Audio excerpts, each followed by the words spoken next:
countries got smart and said, hey, we need to have our own systems in place so that the US cannot just like at will destroy our economy. And so China and Russia in particular have been working to kind of sanction proof their economy. And obviously we see with Russia that paid a lot of dividends when the Biden administration decided to really drop the hammer on them. They are now the most sanctioned nation in the entire world. And yet, wasn't great for their economy, but they've been able to survive and in some ways even thrive under that incredible sanctions regime. So that was a real thwarting and undermining of US power. They kind of called our bluff. And China has been working to set up those alternative banking structures so that, they've helped to facilitate Russia and these other allied nations to also undercut that sanctions regime. So, yeah, this is Trump trying to throw, the US's weight around. How much weight do we still have, though, is kind of an open question here. So that's why this is so incredibly, incredibly significant. There's always, talk about Saudi Arabia flirting with, undermining the petrodollar and these sorts of things. So, it's possible that this threat works. We've already seen Justin Trudeau. We're going to get to that. And Claudia Sheinbaum kind of like talking to him like, well, let's try to work together. Let's try to short circuit whatever tariff regime you're thinking of putting on us. So it'll be very interesting to see how these allied nations respond, because they do represent a kind of alternative already power structure within the global system. I don't want to overstate or understate it. To understate it would say that these are not powerful and you should not consider it. To overstate it would also be like, oh, they're totally independent. Bullshit, okay? Other than Russia, the vast majority of these countries rely all on the United States as their #1 trading partner, especially China. I mean, that's why tariffs on China are so effective, because we import the vast majority of their goods. Now, though, that doesn't mean that they could move to an alternative system. But the other thing I would say this, I'm curious your thoughts on this. Like, I think that people in other nations are more willing to accept pain in service of a national project than we are. I think the idea that Americans, Japan, trust me. I mean, if you look at these nations, Brazil is a significant trading, China, obviously massive trading partner. When you add to that, Canada and Mexico are 2 top trading partners, and already sanctions are threatened against all of these. Like, this would definitely, in the short term, increase prices. We are going to cover probably tomorrow. Retailers are also, just like they did during the COVID supply shocks, et cetera, they're going to use the excuse also to further jack up prices.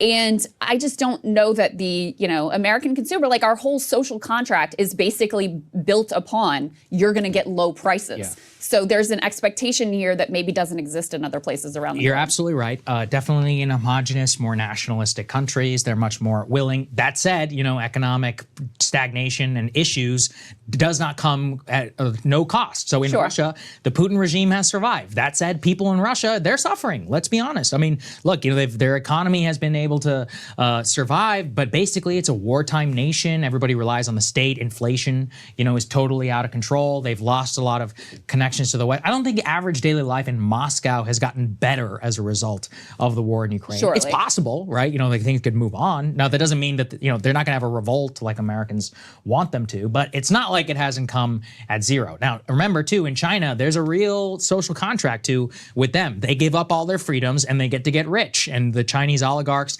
saw plenty of them in Japan, having a great time. They get to roll around the globe and stay at all these fancy hotels. The middle class gets to have Huawei phones that are nice. They get to live in apartments. If you take that away, one of the reasons that there's been some issues in China is you went from 8% economic growth a year to like 6. You drop 6 to 4. Suddenly you get to around 2, like you're in America. Things are not accelerating the same way, and the social contract changes. So it's different, but again, don't overstate, don't understate. Now, in the Canada-Mexico case, I actually think it's totally different. And that is because Mexico, Canada, and the United States, we all rely on each other. 40% of all U.S. trade is Mexico and Canada. I mean, Texas, in particular, my own home state, that place runs on Mexican goods. Like, if you look at NAFTA and all that, I don't think it should be that way, but that's the reality that NAFTA created. Either Mexico or Canada, I believe. You sent us a map. I don't think we cut it, but what is it, 40-something? 40 out of 50 states are top trading partners, either Mexico or Canada. I mean, that's especially if you live in the north. That Canada exports so many goods to the United States. It's also a major transshipping hub, both Mexico and Canada, of Chinese goods in order to evade tariffs and other trade policy. So that is where the tariffs will be most consequential. The auto industry alone, there are some auto parts that literally cross the border 8 separate times back and forth in the course of production. before finally, coming typically to the U.S. for assembly. Or, I mean, Mexico has a significant number of auto assembly plants at this point as well. So if you're thinking about every time that part crosses the border, it's going to get hit. Tariff. Yeah, that is going to add significant cost to the price of production. And that's just one example. Obviously, we get a lot of crude oil from Canada as well. So, if there wasn't an exemption for oil, then you're talking about immediate spike in gas prices, especially a lot of that crude oil goes to Midwestern refineries. So in the Midwest, you would see an immediate, gas price spike. So those would be some of the immediate consequences if this actually comes to pass. Yeah, so Canada is lumber, oil, milk, a lot of car A lot of goods. building goods, Actually, like use of lumber, Exactly, yeah. I mean, that's literally, Calgary exists basically as an alternative, like a U.S. province, effectively. But the point is that our economies, we're all very interrelated. That is a result of NAFTA and of now the USMCA. Let's put this up there on the screen. This is from Claudia Sheinbaum, the Mexican president. She says, quote, there will be no potential tariff war with the U.S. after a call with Donald Trump. This came, their phone call after Donald Trump, I think you guys covered it, said that he would impose a 25% tariff on Mexican and Canadian goods as long as they continue to allow illegal immigration and fentanyl smuggling into the United States. That immediately set off a diplomatic crisis in Mexico and in Canada. Both of those leaders reaching out to Donald Trump almost immediately. Trump effectively declared victory in Mexico, or with Mexico, and he said they have agreed to stop all illegal immigration. Claudia Sheinbaum's like, well, not really, but we had substantive discussions or whatever on the subject. Both sides are declaring victory and kind of trying to cool down the temperature. Basically the same thing happening now with Canada. Let's put B3, please, up on the screen. Justin Trudeau, he was summoned to meet with the monarch, with the king, as part of the American. It's like when the Roman emperor would summon the governors of the provinces. And so Justin Trudeau has been spotted down in Mar-a-Lago. He says, thanks for dinner last night, President Trump. I look forward to the work that we can do together again. A source in Canadian media, let's put this on the screen, gave some of the details of the meeting. He says, quote, no guarantee Trump tariffs are coming off. Trump didn't specifically say, I need X, Y, and Z to drop tariff. Both sides see a solution as attainable. The key, Trump needs to be able to start his presidency by saying, I have taken steps to save American lives. He wants, this is what he wants. The fentanyl thing is huge, quote, despite Canada's minor role in it. Justin Trudeau told Trump he would be happy to step up helicopter patrols at the border.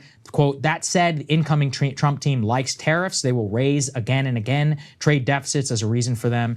Canada will need to be pointing out the reason that the U.S. has a trade deficit is its oil. So there could be a solution to this one threat, but that doesn't mean that it will not pop up again. I think the TLDR of it is that this is the Trump reality, is that there will be a ton of negotiation on international trade. One of the reasons that Canada and Mexico are uniquely vulnerable, as I said, is all of our economies are so deeply intertwined. Also, on oil and specific types of goods, Trump has better use of the national security designation under the Commerce Department to be able to impose tariffs on those certain goods. And he also has frameworks within USMCA, which was the framework which replaced NAFTA, that was negotiated by Bob Lighthizer, that gives them like accelerated adjudication and tariff imposition. But that said, it will be a legal mess in terms of, our courts, their courts, the World Trade Organization, there's adjudication processes and all of that. But this is the course that Donald Trump wants to take. It's very clear he was serious. He actually wants to do it.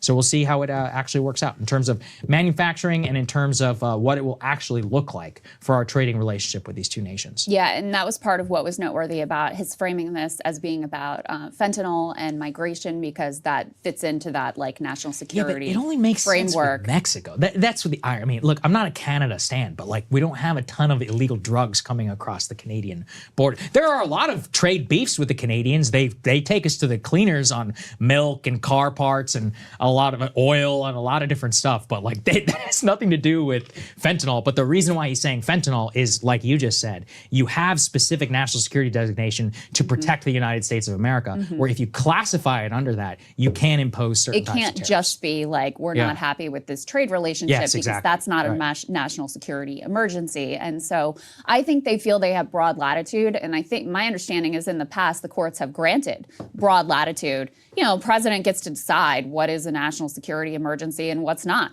So if he says it is, then I think it's unlikely the courts are going to be like, oh, no, it's not really. I think he probably does have broad latitude. I think the assumption should